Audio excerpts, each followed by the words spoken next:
राधा वल्लभ श्री हरिवंश सभी का स्वागत है प्यारे से व्लॉग में। और ये व्लॉग होने वाला है कि महाराज जी से दीक्षा कैसे प्राप्त करें, श्री वृंदावन धाम जाकर केली कुंज में हम क्या बोलें जिससे हमें दीक्षा का टोकन मिल जाए। तो चलिए आप सभी को बताता हूँ फटाफट से कि किस तरीके से आप वहाँ दीक्षा के लिए निवेदन कर सकते हैं, टोकन प्राप्त कर सकते हैं। चलिए, तो सबसे पहले तो आप दीक्षा के लिए आपको जाना होगा श्रीधाम वृंदावन, जो कि केली कुंज जाना होगा आप सभी को। वो है वाराह घाट के पास।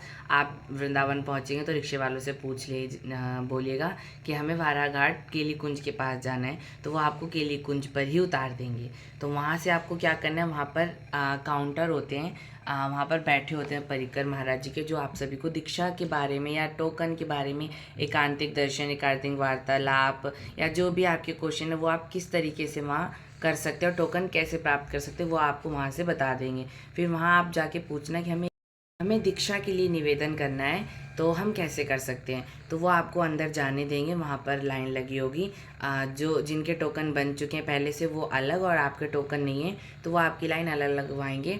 और वहाँ से आपको वो नियम बताएंगे कि ये नियम आप फॉलो करिए, या फिर आप अपने जीवन में कर रहे हैं फॉलो, तो वो फिर भी बोलते हैं कि 2 महीने तक आप ये करिए नियम और फिर मेरे पास आइएगा।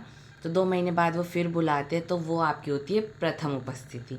तो वहाँ उपस्थिति होती है आपकी, तो वो वहाँ से जो आप नियम करते हैं उसमें से कुछ पूछ सकते हैं, आपके बारे में, घर के बारे में पूछ सकते हैं कि कोई आप गलत भोजन तो नहीं करते हैं, कुछ मतलब उल्टा सीधा खाते पीते तो नहीं है, समझ सकते हैं आप सभी। तो वो पूछेंगे घर की तरफ से आप सभी को अनुमति है दीक्षा लेने के लिए, घर वाले पेरेंट्स की या नहीं। और जो आप जो नियम करते हैं उसमें से भी पूछ सकते हैं। वो फिर 2 महीने बाद आपको बुलाते हैं।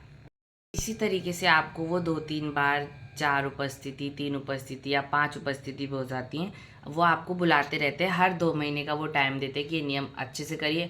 अगर जो आप नियम अच्छे से करते हैं और वहाँ जाके वो पूछते हैं और उन सब चीज़ों के बारे में आप वहाँ बता देते हैं, तो उतनी ही जल्दी आपकी दीक्षा हो जाएगी और उसी हिसाब से आप महाराज जी से दीक्षा प्राप्त कर सकते हो उतनी जल्दी। तो भाई जो भी नियम कर रहे हैं आप सभी लोग, तो वो नियम बहुत ध्यान से, मन से, भाव से, ये नहीं है कि जल्दी जल्दी पढ़ के आप जो आपके नियम है डेली के वो आप ख़त्म कर दीजिए। तो ये सारी चीज़ें का ध्यान रखिए।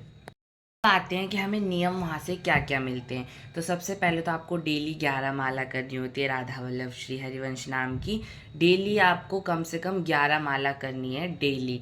आपके समय अनुसार आप अपने गृहस्थ जीवन में देख लीजिए और उस हिसाब से आप डेली 11 माला करिए। फिर आते हैं कि हमें कौन कौन से पद गायन करने पड़ते हैं, कौन कौन सी बुक पढ़नी पड़ती है। सबसे पहले आती है हमारी शहीद चतुरासी जी, जो बुक है शहीद चतुरासी जी की। उसमें टोटल 84 पद हैं और उसमें से हमें डेली कम से कम 12 पद गायन करने पड़ते हैं महाराज जी के आज्ञा अनुसार। फिर आती है हमारी दूसरी बुक श्री राधा सुधानिधि, जो कि आपको उसमें से डेली 10 पद गायन करने पड़ते हैं, डेली 10।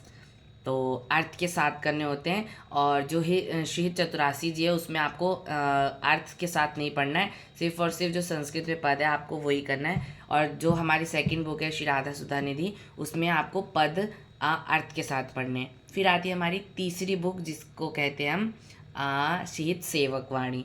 तो देखिए सेवक वाणी में आपको क्या करना पड़ता है, डेली 5 पद गायन करने पड़ते हैं अर्थ के साथ। और फिर आते हैं हमारी नित्य पाठ रसोपासना, जो कि आपको नित्य पाठ रसोपासना में करना होता है। जितने भी टोटल पद होते हैं, मंगला गान, शीत मंगल गान और मंगलाचरण और यमुनाष्टकम, श्री लालजू की नामावली, श्री प्रियाजू की नामावली, वृंदावन नामावली, इष्ट स्तुति, और ये सारी चीज़ें आती है। वो पूरी बुक आपको अपने गृहस्थ जीवन में समय के अनुसार आपको पूरी करनी पड़ती है। फिर आती है अष्टयाम सेवा। अष्टयाम सेवा में से हमें कोई 3 आरती करनी पड़ती है। अगर आप 3 नहीं कर सकते तो कोई अष्टयाम सेवा में से कोई आप 2 सेवा जरूर करिए। जैसे मंगला आरती कर लिया आपने, मंगला भोग लगा दिया, श्रृंगार आरती कर ली। फिर जब आप जैसे अगर ड्यूटी वगैरह जाते हैं तो शाम को आप आके संध्या आरती कर लीजिए, आपकी 2 आरती हो जाएंगी, 2 सेवा भी हो जाएगी। तो इससे क्या आपकी अष्टयाम सेवा भी पूरी हो जाएगी। तो देखिए ये नियम थे हमारे महाराज जी से दीक्षा लेने के लिए, जो कि आप बहुत ही ईजिली अगर ये नियम फॉलो करते हैं तो आपकी दीक्षा बहुत जल्दी हो जाएगी। तो इस तरीके से नियम फॉलो करिए। और हाँ, अगर आप प्याज लहसुन खाते हैं तो इन सब चीज़ों को करने से पहले आपको प्याज लहसुन का त्याग करना होगा, छोड़ना होगा। तो अगर ये वीडियो अच्छी लगी हो तो वीडियो को लाइक कमेंट शेयर कर देना। चैनल को सब्सक्राइब करना बिल्कुल मत भूलना। बहुत इंपॉर्टेंट वीडियो थी जो महाराज जी से दीक्षा लेना चाहते हैं। श्री हरिवंश। वीडियो को ज़्यादा से ज़्यादा शेयर कर देना, जिसको नहीं पता उसको भी पता चल जाए। श्री हरिवंश। मिलते हैं नेक्स्ट व्लॉग में।